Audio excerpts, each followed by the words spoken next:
ఒక case study చెప్తానండి. నేను పేర్లు చెప్పట్లేదు, ఊరికి చెప్పట్లేదు. వాళ్ళిద్దరి మధ్యన ఆఫీసులో ఫ్రెండ్షిప్. ఓకే. అబ్బాయికి male character already married, female character కూడా మ్యారీడ్, డైవర్స్.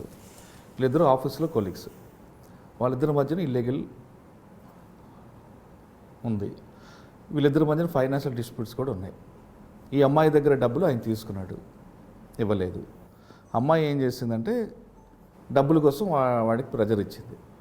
నేను ఇస్తానని చెప్పి ఆయన టైం పాస్ చేసుకుంటూ వచ్చాడు. ఈలోగా ఈ అబ్బాయికి ఫస్ట్ వాటితో డైవర్స్ అయిపోయింది, ఇంకొక మ్యారేజ్ చేసుకుంటున్నాడు. ఆ అమ్మాయి ఏం చేసిందంటే నువ్వు నన్నైనా పెళ్లి చేసుకో, లేదా నాకు ఇవ్వాల్సిన డబ్బులు ఇవ్వు. ఆమె వైపు జెన్యున్గా ఉంది. వాడు ఇవ్వని ఏం చేసుకోవాలి, కానీ అమ్మ డబ్బుల విషయంలో కాకుండా నన్ను రేప్ చేశాడు అని కేసు పెట్టింది. ఓకే, కేసు పెట్టగానే పోలీసులు ఆమె ఇచ్చిన కంప్లైంట్ బేస్ చేసుకుంటూ ఆమె కొన్ని ప్రూఫ్స్ ఇచ్చింది. పలానా టైంలో పలానా ఆర్జు పలానాది అని చెప్పడంతో కేసు రిజిస్టర్ అయింది. బేసిక్ మీరు చెప్తున్న బేసిక్ ఎవిడెన్స్ ఉంది. 164 స్టేట్మెంట్లో కూడా రికార్డ్ చేయించారు. ఒక స్టేజ్కి వచ్చిన తర్వాత ఈ ఫైనాన్షియల్ ఇవ్వాలి కదా పెద్దలు కూర్చొని, ఈ అబ్బాయి ఆల్రెడీ జైలుకి వెళ్ళి వచ్చాడు. జైలుకి వచ్చిన తర్వాత ఈ డబ్బులు ఇవ్వాల్సింది ఇస్తాం, కేసు విత్డ్రా చేసుకోవడానికి డబ్బుల మీద ఇంట్రెస్ట్ కూడా అడిగింది, ఇచ్చేశారు. ఇక్కడ అమ్మాయి మీరు చెప్పినట్టుగా హాస్టల్ అయింది. మరి 164 స్టేట్మెంట్లో రికార్డ్ అయిన తర్వాత కూడా ఆమె హాస్టల్ ఏంటంటే బ్లాక్మెయిల్ చేస్తుంది అనుకోవాలా, లేదు న్యాయస్థానం తప్పుదో పట్టిస్తుంది అనుకోవాలా? సార్, యాక్చువల్గా వీళ్ళ మధ్య ఒక ఇల్లీగల్ రిలేషన్ ఏదైతే నడిచిందో దాన్ని ఆయుధంగా వాడుకుంది. ఎందుకంటే ఇతనికి ఇచ్చిన పేమెంట్స్ ఏదైతే ట్రాన్సాక్షన్ చేసుంటారో మేబీ అది క్యాష్ అనుకోండి, తన కేసులు ఫైల్ చేయడానికి ఉండదు. అక్కడ జరిగిన ఈవిడ వేసిన కేసు కంటే ఆయన చేసిన అన్యాయం ఎక్కువగా ఉంది ఒక రకంగా. ఎందుకంటే నమ్మక ద్రోహం. ఫిజికల్గా వాడేసుకున్నాడు, ఎమోషనల్గా వాడేసుకున్నాడు, ఫైనాన్షియల్గా వాడుకున్నారు. అంత అదృష్టం ఎవరికి ఉండదు. ఎందుకంటే ఇంట్లో ఏదో ఒకటే దొరికింది లేడీస్ దగ్గర నుంచి, ఈయనకి అన్నీ దొరికేసి. సో అట్లాంటప్పుడు అయితే ఆయన వెర్షన్ ఏంటంటే ఆమె సెక్సువల్ కోసమే నాకు ఫైనాన్షియల్ చేస్తుంది ఆయన ఆర్గ్యుమెంట్. సరే, ఈయన కాకపోతే 3 మంది దొరుకుతారు. ఒక లేడీ తలుసుకుంది అంటే నేను మేబీ అనకూడదు, కానీ ఆవిడ ఏం చేయాలంటే ఏమన్నా చేయొచ్చు, ఈయన ఒక్కడే కాదు. కాకపోతే కన్వీనియంట్గా ఈయన దొరికాడు, ఈయన కూడా ఖర్చు వేసేసాడు అర్జెంట్గా, ఓకే ఏదో కంఫర్ట్గా ఉంది అని. ఇలాంటి వాళ్ళు కొంచెం ఎక్కువగా ఈ బయట ప్రపంచంలో అన్నట్లుగా ఇన్ని అవకాశాలు ఎవరికి రావంటారా? కామన్. అందుకే సో ఆ పొజిషన్లో ఈయన మాట్లాడుతున్నది తక్కువ. అంటే ఒక అవకాశం ఇవ్వడమే గొప్ప, మళ్ళీ అందులో ఇన్ని రకాల బెనిఫిట్లు ఇవ్వాల్సిన అవసరం ఈయనకైతే ఆవిడ ఇవ్వదుగా. అంటే ఈయన అది వాడుకొని ఈవిడ ఎన్ని రకాలుగా మోసం చేయాలో అన్నీ చేశాడు.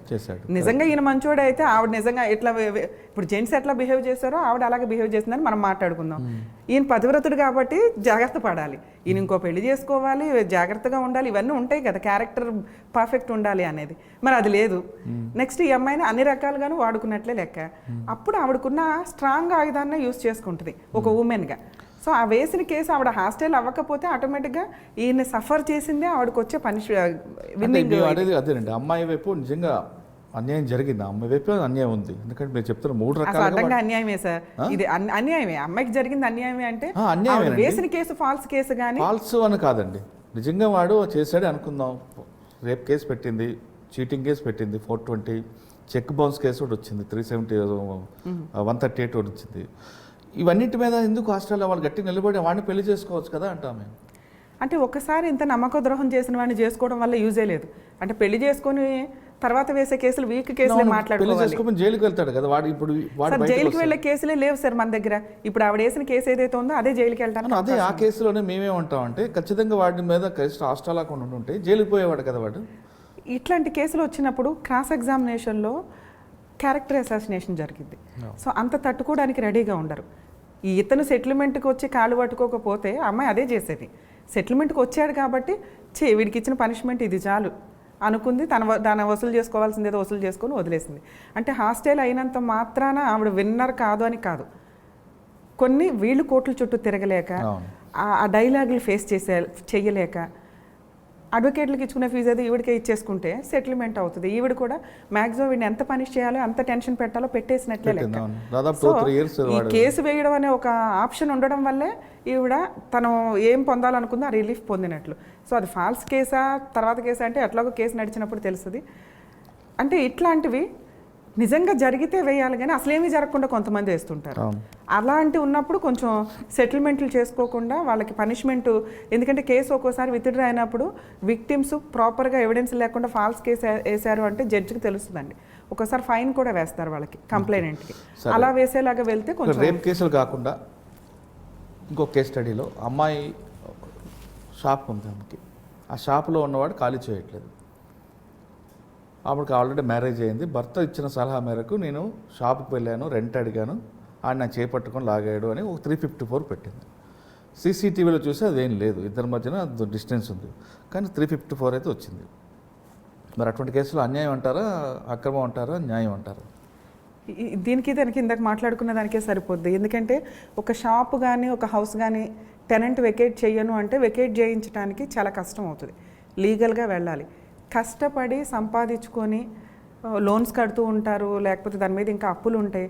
ఒక ఇల్లు కొనుక్కోవడమే చాలా కష్టమైన రోజుల్లో టెనెంట్స్ ఉండి సరిగ్గా రెంట్లు కట్టకో, లేకపోతే ఫోర్సిబుల్గా ఆక్యుపై చేసుకొని ఏం చేసుకుంటారో చేసుకోండో అన్నప్పుడు వాళ్ళు మేబీ ఇక్కడ మాట్లాడకూడదు కానీ మేబీ అల్ట్రాసిటీ కేసు వేయడానికి ఆప్షన్ ఉంటే కనుక ఖచ్చితంగా అది యూస్ చేసుకుంటారు. లేదా వాళ్ళ కమ్యూనిటీ. నెక్స్ట్ లేదా లేడీ ఆప్షన్ ఉన్నప్పుడు ఏంటంటే న్యూసెన్స్ చేశాడు, బూతులు మాట్లాడాడు, అన్పార్లమెంటరీ లాంగ్వేజ్ వాడాడు, దానికి ఎవిడెన్స్ ఉండకపోయినా కూడా అమ్మాయే ఎవిడెన్స్. ఉమెన్స్ కేసులకి కొంచెం ఆప్షన్ ఉంది. సరే, మీరు చెప్పిన ఆ రెండో సెక్షన్ కాకుండా 354 పెట్టడం అనేది ఎంతవరకు కరెక్ట్ అంటే సీసీ కెమెరాల్లో లేదు అంటే ఆ టైంలో సీసీ కెమెరా ఉందో లేదో చూసుకోవాలి ఫస్ట్. లేకపోయినా ఆయన దాని ముందు పట్టుకోవాలని ఏమీ లేదుగా, సీసీ కెమెరా ముందు ఎవిడెన్స్గా వచ్చేలాగా. సో అది ప్రూవ్ చేయడానికి కొంచెం టైం పట్టినా కూడా ముందు ఎఫ్ఐఆర్ అయితే చేస్తారు ఉమెన్స్ పెట్టే కేసుల్లో. ఎఫ్ఐఆర్ చేసిన తర్వాత ఈయన తిరుగుడు కంటే ఆవిడతో కేసు సెటిల్ చేసుకొని వెకేట్ చేయడం బెటర్గా. కానండి, ఇప్పుడు మీరు చెప్తుండే ఆ అమ్మాయి షాప్ ఖాళీ చేయించాలి, 354 కాకుండా వాడి మీద మన రెంట్ కంట్రోల్ యాక్ట్ ప్రకారం లీగల్గా వెళ్ళి ఫైట్ చేయొచ్చు కదా.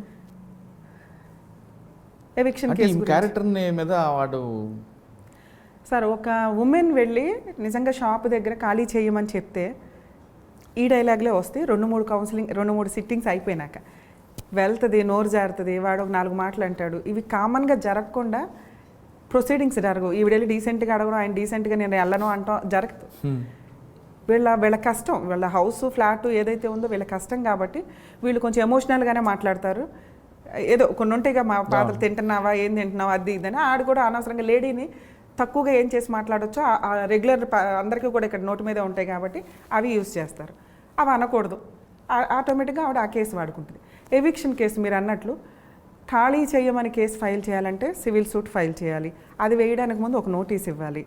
నోటీస్ ఇవ్వాలి అంటే అదొక 30 days టైము. తర్వాత ఈవిడ ఒక అడ్వకేట్ని పెట్టుకొని అడ్వకేట్ ఫీజు ఇచ్చుకొని కోర్టులో కేసు ఫైల్ చేస్తే తక్కువ ఎంత ఫాస్ట్గా చేసినా 3 to 4 years అయితే కేసు నడుస్తుంది. వాడికి అది చాలు. 3 to 4 yearsలో ఆడేం సంపాదించుకోవాలో అక్కడ సంపాదిస్తాడు, వేరే చూసుకుంటాడు. ఇవన్నీ కొంతమంది ఇంకా జిడ్డు మోకాలు ఉంటారు, అలా అసలు అది కూడా ఖాళీ చేయరు, అప్పీల్కి వెళ్తారు. సో నిజంగా ఓనర్స్ ఖాళీ చెయ్యండి అంటే మన ఇల్లు కాదు, మన షాపు కాదు, ప్రాపర్ రీజన్ టైం అడిగి ఆ రీజన్ టైం వాళ్ళు ఇవ్వకపోతే ఆ రీజన్ టైం ఎట్లాగో వస్తుంది. ఎందుకంటే వాళ్ళు లీగల్గా ఖాళీ చేయించాలంటే మీరు అనుకున్న రీజనబుల్ టైం వచ్చేస్తుంది. మీరు రీజనబుల్గా ఎటువంటి లాంగ్వేజ్ యూజ్ చేయకుండా నోటీస్ వాళ్ళకి ఏదో నోటీస్, మాకు అగ్రిమెంట్ ప్రకారం 3 months టైం ఉంది, 3 monthsలో వెకేట్ చేస్తాం, కుదరలేదా ఇంకో 2 months ఎక్స్టెండ్ చేసుకొని వెకేట్ చేయాలి.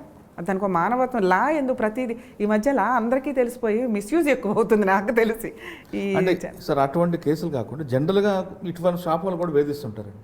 ఇల్లు అద్దెకి తీసుకుంటారు, ఆ ఇంటి అద్దె మీదే బతికే వాళ్ళు కొంతమంది ఉంటారు. వీడు రెంట్ ఇవ్వడు, ఖాళీ చేయడు, తిరిగి ఈ షాప్ని ఆ ఇంటిని వేరే వాళ్ళకి అద్దెకిస్తుంటాడు. అలాగే మొండి రకాలు కూడా ఉంటాయి. అటువంటి మొండి రకాలకి మీరు అన్నట్లుగా లీగల్గా వెళ్ళాలి అంటున్నారు. కానీ ఇద్దరి మధ్యన ఎలాంటి డాక్యుమెంటేషన్ ఉంటుంది, కేవలం మాట మీద ఇల్లు తీసుకుంటారు. మరి అటువంటి వాళ్ళకి ఏం చేయాలి సార్? మీకు మన ఇండియాలో ఒక 50% వరకు ఎవరు అగ్రిమెంట్లు చేసుకోరు. రెంటల్ అగ్రిమెంట్ కానీ లీజ్ అగ్రిమెంట్స్ కానీ. మరి కమర్షియల్ చదువుకున్న వాళ్ళు, ఇట్లా కొంచెం లీగల్ నాలెడ్జ్ ఉన్న వాళ్ళు అట్లీస్ట్ 1 year రెంటల్ అగ్రిమెంట్ రాసుకోవడం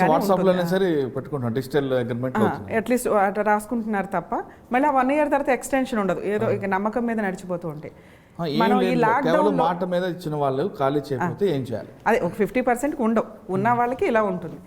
కొంతమంది ఎక్స్టెన్షన్ కూడా ఉండదు. సో నమ్మకం మీద నడుస్తూ ఉంటాయి. మీకు లాక్డౌన్ టైంలో చూడండి, మ్యాక్సిమం రెంట్లు పే చేయాలి. సీఎం గారు చెప్పారని చెప్పి 3 months ఆ తర్వాత అయితే పే చేయాలిగా. ఆయన శాంతం పే చేయొద్దనిలా, వీళ్ళు కట్టుకోవాలి కదా. ఎట్ ఏ టైం బర్డెన్ అయిపోయింది, 4 months 6 months బర్డెన్స్ అయిపోయినాయి అందరికీ. ఆ టైంలో మనం చూస్తే చాలామందిని చూడొచ్చు, కొంచెం మాస్ ఏరియాలు ఇట్లాంటి వాళ్ళు గయ్యాళి ఓనర్స్ అయితే కనుక సామాన్ బయట పడేశారు. లీగల్గా అలా పడేయకూడదు, కానీ కోర్టు చుట్టూ వెళితే వాళ్ళు ఓపిక లేదు, చేయలేరు. అట్లా క్లాస్గా ఉన్నవాళ్ళు కానీ కొంచెం అపార్ట్మెంట్ కల్చర్లో ఉన్నవాళ్ళు చెప్తారు, లీగాలిటీ లేదు ఇక్కడ. ఎందుకంటే మా దగ్గర రెంటల్ అగ్రిమెంట్ లేదు, వీళ్ళు ఎప్పటి నుంచి ఉన్నారు ఏంటి. ఇక్కడ మనం 2 రకాలుగా మాట్లాడదాం. ఒకటి అపార్ట్మెంట్ కల్చర్, ఇంకోటి ఇండిపెండెంట్ హౌసెస్. అపార్ట్మెంట్ కల్చర్లో వాళ్ళు ఎప్పటి నుంచి ఉంటున్నారు ఏంటి అనేది అసోసియేషన్ వాళ్ళు చెప్పగలుగుతారు, పక్క ఫ్లాట్స్ వాళ్ళు చెప్పగలుగుతారు. వాళ్ళకి ఒక నోటీస్ ఇవ్వడం, అగ్రిమెంట్ లేకపోయినా పర్వాలేదు, వీళ్ళు టెనెంట్స్ రెంట్కుంటున్నారు, మెయింటెనెన్స్లు పే చేస్తూ ఉంటారు, లేదా మెయింటెనెన్స్లు పే చేయకపోయినా మెయిన్ స్టెప్గా వాళ్ళకు ఒక ఇంటిమేషన్ నోటీస్ ఇవ్వడం కానీ, లేదా అట్లీస్ట్ వాట్సాప్ మెసేజ్లో ప్రతి ఒక్కరు నోటీస్కి వెళ్ళి అడ్వకేట్ని అప్రోచ్ అవ్వాల్సిన అవసరం లేదు. వాట్సాప్ మెసేజెస్ పెట్టి వాళ్ళకి మీరు ఖాళీ చేయండి 1 monthలో, ఇంత పెండింగ్ ఉంది డ్యూ, ఆ రెంట్ పే చేసి ఖాళీ చేయండి అని చెప్పి వాళ్ళకు ఒక వాట్సాప్ ఎవిడెన్స్లు పెట్టుకుంటే, ఆ రికార్డ్స్ కానీ, ఫోన్ రికార్డ్స్ కానీ, వాట్సాప్ మెసేజ్లు కానీ, వాళ్ళ వైపు నుంచి వచ్చే రిప్లై మీద మీకు క్లారిటీ ఉంటుంది. ఏం చేసుకుంటారో చేసుకోండి అనొచ్చు, లేదా సైలెంట్గా ఉండొచ్చు. అంటే 1 month టైం ఉందిగా తర్వాత చూసుకుందాంలే.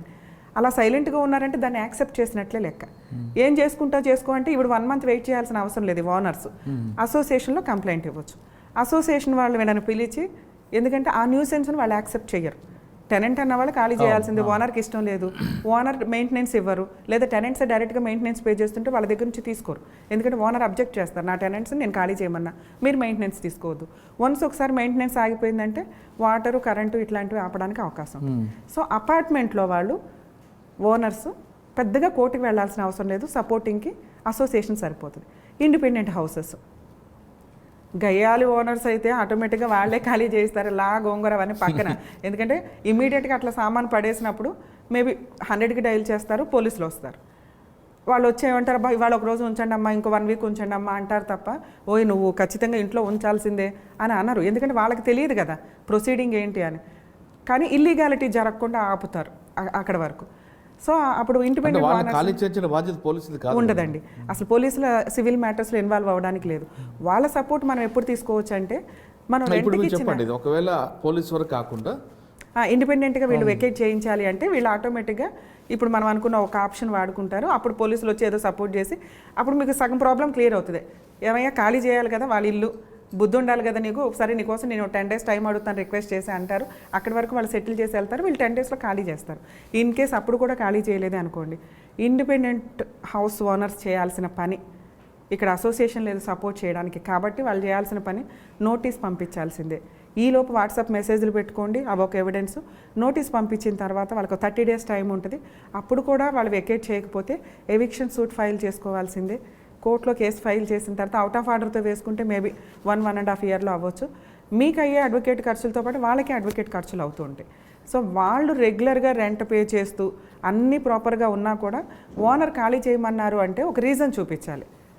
రెంట్ పెంచుతుంటే వాళ్ళు యాక్సెప్ట్ చేయట్లేదనో, లేకపోతే వాళ్ళు దేనికోసం ఏ పర్పస్ మీద రెంట్కి ఇచ్చామో దానికి యూజ్ చేయట్లేదనో, ఇల్లీగాలిటీకి వాడుతున్నారనో. ఇల్లీగాలిటీకి కానీ ఇచ్చిన పర్పస్ కాకుండా దానివల్ల పబ్లిక్ న్యూసెన్స్ జరుగుతుంది అన్నప్పుడు పోలీసులు సపోర్ట్ తీసుకోవచ్చు, వాళ్ళే ఖాళీ చేయిస్తారు. మిగతా ఏమన్నా కానీ జరుగుతుంటే కనుక వీళ్ళు కోర్టుకు వెళ్ళి ఎవిక్షన్ సూట్ వేసుకొని తెచ్చుకోవాల్సిందే, వేరే ఆప్షన్ లేదు. కరెక్ట్. కానీ ఏం డాక్యుమెంట్స్ లేవు, ఏమీ లేకపోయినా సార్ వాళ్ళ ఇంట్లో రెంట్కుంటున్నారు అనేది ఒక ఎవిడెన్స్. నేను ఇప్పుడు మీరు మా ఇంట్లో రెంట్కుంటున్నారు, మన ఇద్దరి మధ్య ఏ అగ్రిమెంట్ లేదు, నేను ఖాళీ చేయమని మెసేజ్ ఇచ్చాను, మీరు నేను ఖాళీ చేయనో నాకు ఇంకా టైం కావాలనో ఏదో ఒక రిప్లై ఇస్తారు, లేదా అసలు ఏమీ రిప్లై ఇవ్వలే. మీరు నా ఇంట్లో లేనప్పుడు మీరు ఎందుకు ఊరుకుంటారు? మీరెవరమ్మా నాకు మెసేజ్ పెట్టారు, నేను మీ ఇంట్లో ఎక్కడున్నాను అంటారు. మీరు సైలెంట్ ఉన్నారంటే మీరు నా ఇంట్లో ఫలానా రోజు నుంచి అనుకోండి, కోర్టుకు వెళ్తే టైం అవుతుందని పోలీస్ స్టేషన్కి వెళ్తే మీరు అనేది పోలీసులు సపోర్ట్ చేయరు, సివిల్ మ్యాటర్ అంటారు. కానీ ఇక్కడ మీ సెక్షన్లో ఒకటి ఉంది 448 ట్రెస్పాస్. అందులో ఏం చెప్తుంది క్లాజ్ 1, 2, 3, 4 అంటే 3 clauseలో నువ్వు లీగల్గా లోపలికి ఎంటర్ అయినా నీ లీగల్ పీరియడ్ అయిన తర్వాత ఉన్నావు కాబట్టి ఇల్లీగల్గా నువ్వు ఉన్నట్లు అవుతుంది. ప్లస్ ఆ సెక్షన్ చూపిస్తూ నువ్వు ఇల్లీగల్గా ఉన్నావు కాబట్టి నువ్వు వికెట్ చేయని ఖాళీ చేయడానికి వెళ్ళినప్పుడు వాడేదో బెదిరించాడని ఇంకొక సెక్షన్ యాడ్ చేస్తూ పోలీసులు తీసుకోవచ్చు కదా? తీసుకోరు సార్. ఆ యాక్ట్ జరగాలి, ఓనర్ వెళ్ళి గొడవ పడాలి. గొడవ పడినప్పుడు వీళ్ళ కేసు రిజిస్టర్ అవుతుంది, వాళ్ళ కేసు రిజిస్టర్ అవుతుంది. బూతులు తిట్టుకోవాలి కదా. కొంతమంది జిడ్డు ఏం తిట్టుకోకలేదండి. అసలు మీరు అన్న ట్రెస్ పాస్ చేయడానికన్నా ఇల్లీగల్ గా ఆక్యుపై చేసుకుని ఉన్నారు అనటానికి క్రిమినల్ యాక్షన్ టెనెంట్స్ దాంట్లో యూస్ చేసుకోరు అంటున్నా. ఎందుకంటే మీరు ఇన్ని రోజులు యాక్సెప్ట్ చేసేసారు కదా. యాక్సెప్ట్ చేసి మీకు రెంటల్ అగ్రిమెంట్ లేదు, మీరు ఇందాక అంటున్న ప్రాసెస్ రెంటల్ అగ్రిమెంట్ లేనప్పుడు మీరు వేసే క్రిమినల్ కేసు మెయింటైనబిలిటీ అవ్వదు. అప్పుడు మీరు వెళ్ళి మళ్ళీ ప్రైవేట్ కంప్లైంట్ వేసుకోవాలి. క్రిమినల్ కేసులో దాని మీద పనిష్మెంట్ పడుతుంది కానీ ఖాళీ చేయమని ఉండదు. వీళ్ళకి కావాల్సింది ఖాళీ చేయించుకోవడం. వాడు భయపడి ఖాళీ చేస్తాడు అనేది. అసలు పనిష్మెంట్ ఎప్పుడు పడాలి దాంట్లో? ఆ పనిష్మెంట్ పడడం కంటే ఖాళీ చేయడం అనేది ఒక ఆర్డర్ కదా. దీంతో పాటు మీకు రెంట్ డిపాజిట్ చేయాల్సి ఉంటుంది. మీకు రెంట్ పోదు. ఇక్కడ ఎవిక్షన్ సూట్ వేసుకున్నప్పుడు ఖచ్చితంగా ఖాళీ చేయించడానికి డైరెక్షన్స్ వస్తాయి. అప్పటిదాకా రెంట్ క్యాలిక్యులేషన్ అవుతూ ఉంటుంది. వాడు డిపాజిట్ చేసే వెకేట్ చేయాలి ఉంటుంది. క్రిమినల్ కేసు కంటే వెకేట్ చేయించాలి అంటే సివిల్ ప్రొసీడింగ్సే బెటర్. ఓకే, ఈ రెండు కాకుండా అసలు క్రిమినల్ కేసు ఎలాగో అవుతుంది. ఎందుకంటే ఓనర్ వెళ్ళి పోట్లాడిన తర్వాత వాళ్ళు పోట్లాడుకొని ఒక క్రిమినల్ కేసు అయితే బుక్ చేసుకుంటారు ఇద్దరు కామన్గా. మరి సీనియర్ సిటిజన్స్ వాళ్ళు ఉన్న వాళ్ళు కొంచెం పోట్లాడలేరు కాబట్టి అడ్వకేట్ని కలిసి నోటీసులు పంపిస్తారు. ఒక 30% నోటీసుల స్టేజ్లోనే వెకేట్ చేయడానికి చూస్తారు. ఎందుకంటే వాళ్ళకి కావాల్సిన 1-2 months అప్పటికి సరిపోతుంది. మరీ ఇక జిడ్డు మొఖాలు లేకపోతే షాప్స్ రన్ చేస్తున్న వాళ్ళు అప్పటికప్పుడు ఆ బిజినెస్ని అక్కడ నుంచి వేరే చోట షిఫ్ట్ చేయలేరు కాబట్టి వాళ్ళు ఒక 1 year డ్రాగ్ చేయడానికి చూస్తారు. అయినా కూడా వీళ్ళకి 1 year ఇవ్వడం కుదరదు. కేసు వేయడం వల్ల ఏంటంటే మేబీ లక్కీగా వాళ్ళు ఖాళీ చేస్తే ఓకే విత్డ్రా చేసుకుంటారు, అప్పటిదాకా రెంట్ వసూలు చేసుకొని. ఖాళీ చేయకపోతే మీకు టైం సేవ్ అవుతుంది కదా కోర్టుకి అప్రోచ్ అవ్వడం వల్ల.